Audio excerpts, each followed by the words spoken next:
Hey there.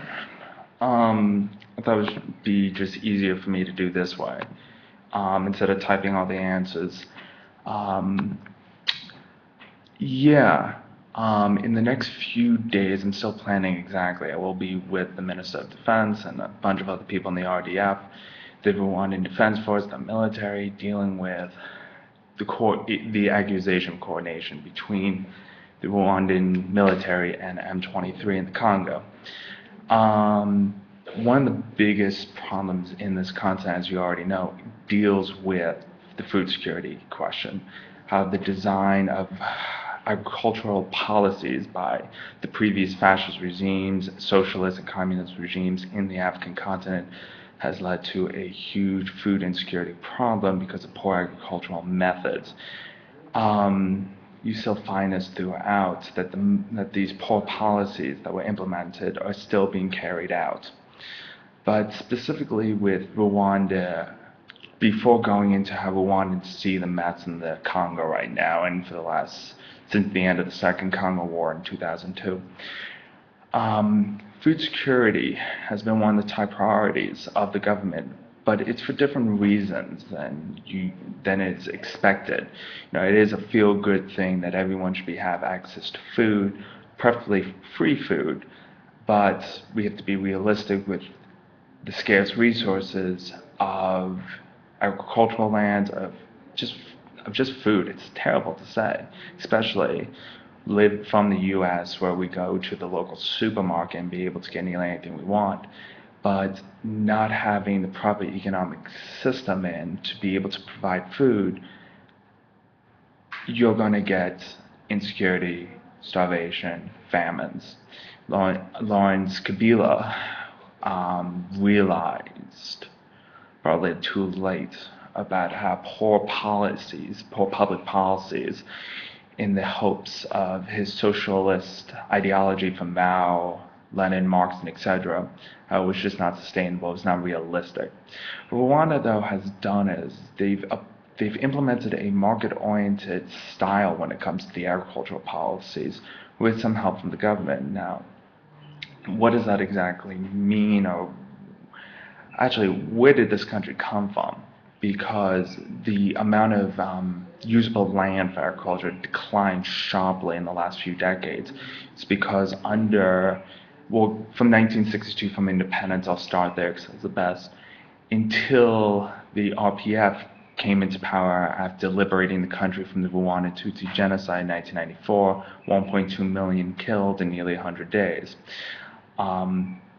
Under the first president, Kabila, excuse me with the names, I'm terrible, and then following after a military coup by Habyarimana, the country implemented fascist policies when dealing with their economy and everything in society. But with agriculture, they implemented high subsidies to the coffee tea industry because that was the main export, the main cash crops, while kind of ignoring the food crops and making sure people had the ability to eat.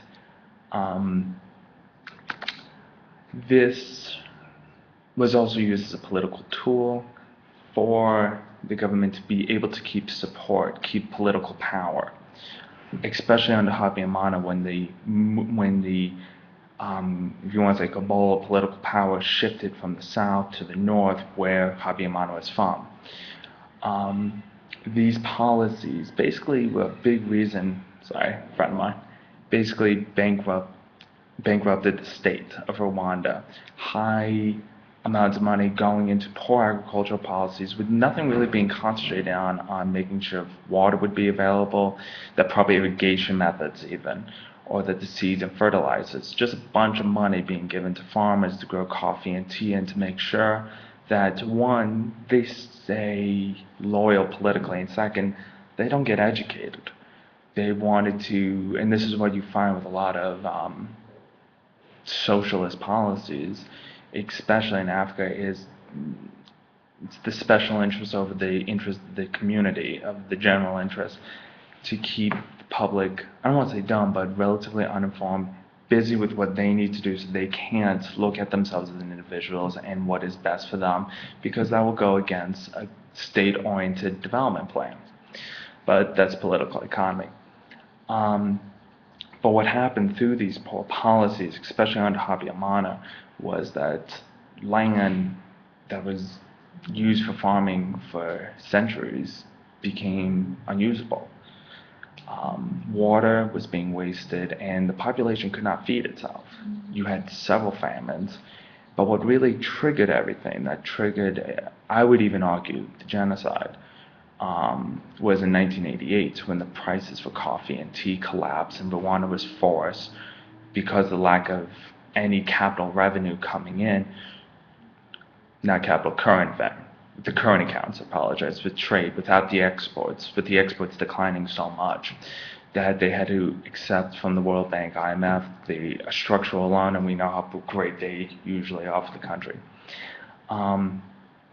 This caused extreme high employment, and just a lot of people who were farming in the coffee and tea no longer had a market anymore. And a lot of the Interahamwe, people who would make up the Interahamwe, or the killing squad, the ISIS group, if you want, of Rwanda during the genocide, were a lot of farmers who just, this became their job, to butcher their neighbors. Well, the UN sat and did nothing, but no one should be surprised by that.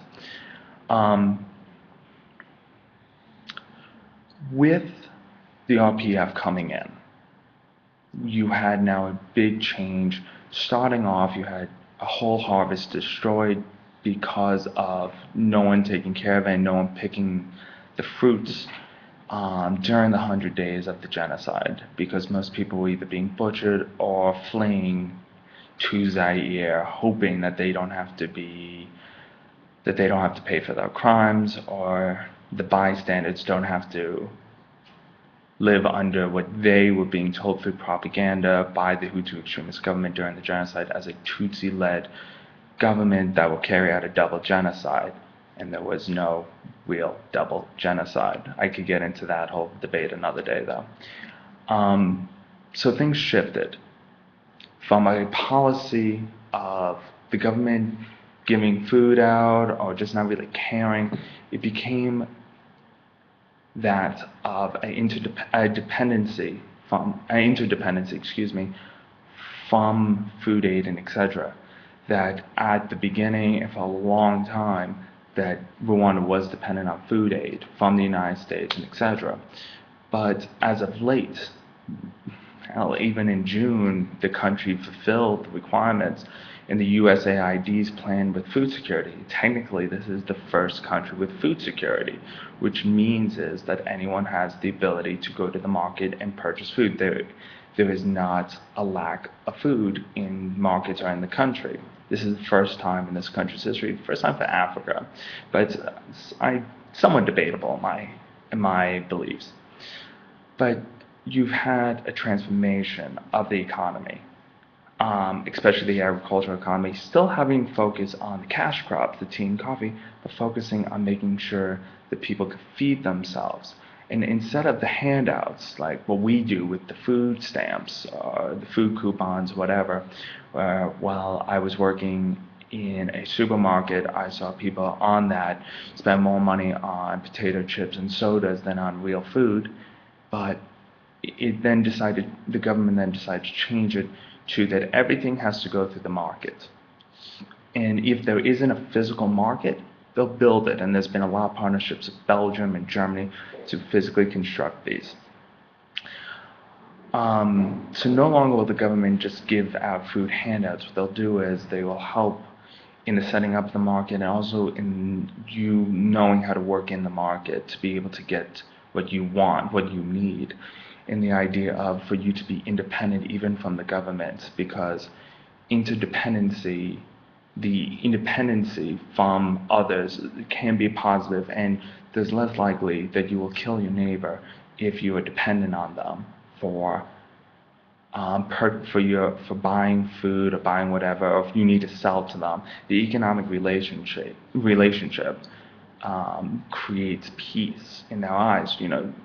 This can be debated very easily, but they basically look at Europe and how the two countries who hated each other, who declared war with each other more times than counting, are now best friends because the economic ties were looking at Germany, France, Great Britain, Italy, and etc. The economic dependency that they have with each other has caused a peace. I think that's why they won the Nobel Peace Prize, but after Obama got it, after just being not George W. Bush, who the hell knows what that's worth anymore. Um, but you have the economic side, but you also have with the government working with farmers, that you have professors, scholars in the Ministry of Agriculture going into farms, teaching farmers um, how to basically grow their crops better, more efficiently, and etc. By coming in with new seeds, with fertilizers, and explaining, trying to, start them off, but then allowing the independency, that they will then go to the market to buy these things. They will install pipes, water pipes, and teach you how to use it for proper irrigation. That's why so much land that was being lost now has stopped because of proper irrigation methods. It seems very simple, but when you're being heavily subsidized in the way that you're going, why the hell would you change? When the market now changes, or when the amount of land that you could use is now shrinking and shrinking and shrinking, and the government's not bailing you out anymore, then you're going to look at different ways to try to make sure that stops, decreases, or whatever. And you have, because this deals with history, with husbandry, with cattle and cows, basically cattle, cows, same thing. But you have every month a vet coming from the main city, going to all the farms to inspect the animals to make sure that they are healthy. And if you want to sell a cow in the market or to someone to be slaughtered or for someone else, you need the paperwork from the vet saying that this cow is healthy and that this cow can, or cattle, whatever, is legally able to be sold. And it's such a slippery slope having now someone from the government coming, but these are usually independent vets who are being contracted by the government to do these actions. And I have personally witnessed this, and they do an inspection. They come once a month, say to the owners if something needs to be done, if the cow or cattle, whatever, needs medicine. They do a pretty good job making sure that the livestock is healthy and thus the system doesn't get corrupted, like with mad cow disease, how it was only a handful of cows, but because of lack of monitoring by the government, we do need government for our protection when it comes to affecting third parties, the consumers, in this case, who's going to eat the meat in the end. Um, they make sure that the cows are healthy enough for the trade. And other methods are that the government comes in is dealing with land distribution, which is still a huge problem when it comes to people returning from the DRC or Tutsi refugees from the past coming claiming lands. It's still a very small country. It's the size of Switzerland or Maryland, if we want to use the U.S. example. But yet, everyone has the ability to get farmland if they need. The government will help in negotiating and setting up a loan or whatever it needs. There's also a program in Rwanda, which is, I forget the name of it, the one calf program, as I usually just call it, which is a poor family receives a calf, which will then be able to grow, which will, when it grows, be able to produce milk, another calf, and etc. It provides a lot of economic opportunities, but also socioeconomic, because remember the difference between the Hutu, Tutsi, and Twa was originally before the Germans and Belgium screwed it up. Dealing with the amount of cattle you had and having cows is a sense of pride in Rwanda. And the idea with the program is that after your calf grows up and has calves itself, that one of it gets donated to the government agency that does this, so it can be given to another needy family. So these are the policies that you have. You have the market oriented, that everything being grown is being sold in a market, that people are not getting that food from the government. They're going to the market, they'll get help.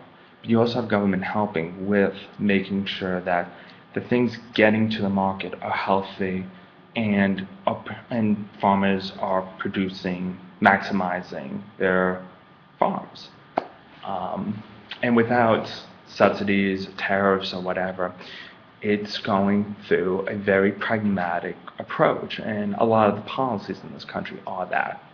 So that's kind of the agricultural policies.